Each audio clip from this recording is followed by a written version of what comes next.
What are the schools like? Will they meet our children's needs? I love the way that question's posed.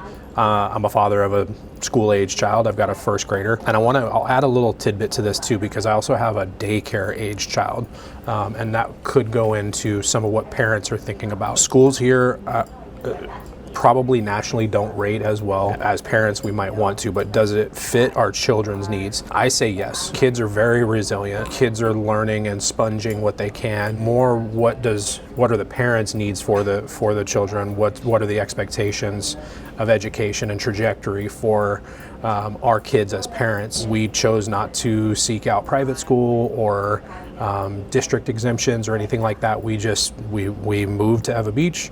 We found out which school was in our district, and we did our homework, but then also trusted the school that our son goes to. So far, they have super exceeded our expectations based on the reviews that you could find on a website. So I think it's within what you put into it as a parent and helping your children to get what they need out of it. There are options. There are private schools, there are charters, there are geographic exemptions, things like that. If education is super high priority, it's not always going to make it to where you have to choose where you're going to live based on the school district. There are things that can happen that will allow you to open that up to where you can find the right school to fit the needs, and there are plenty of awesome schools within the educational system here. I'm giving you my personal, specific, intimate answer that the public school that my son is in so far has exceeded what our needs are for him, and he loves it,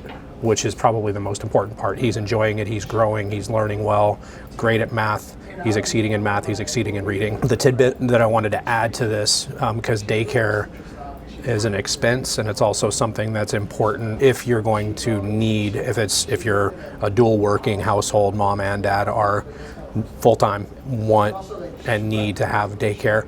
It's a little bit tough to find an in-home daycare provider. The daycare systems that are out here, Kama'aina Kids, Stepping Stones Academy, Seagulls, all really good. I've got friends and neighbors that have their kids in all of them. We chose Stepping Stones really out of convenience when we moved here. The wait list for our kids to get into daycare was so long that we sort of by default went with Stepping Stones. We did our homework and we liked what Stepping Stones had to offer, and come to find out is really probably our best default decision that there ever was. So it's a little bit expensive. Seek out any subsidies. If you have questions about daycare, there's a unique perspective that I might be able to give you from my own personal experience. We've got a questionnaire for you in the description below. Let us know what your questions are. Somebody, Aiden, myself, Kenny, Derek, somebody from Core Team Hawaii is going to get on and answer these questions. We'll make this a series. You can ask up to one question a day. Our team will put our heads together to get that question answered. But if you're like, hey, one question is not going to cut it, you can't put a one question on a day quota on me, go to the website, fill out the contact form. That's when we can get one-on-one with you, get a little bit more explicit and nuanced with your questions that you may have. But if you're ready to participate in these one questions a day, description box below.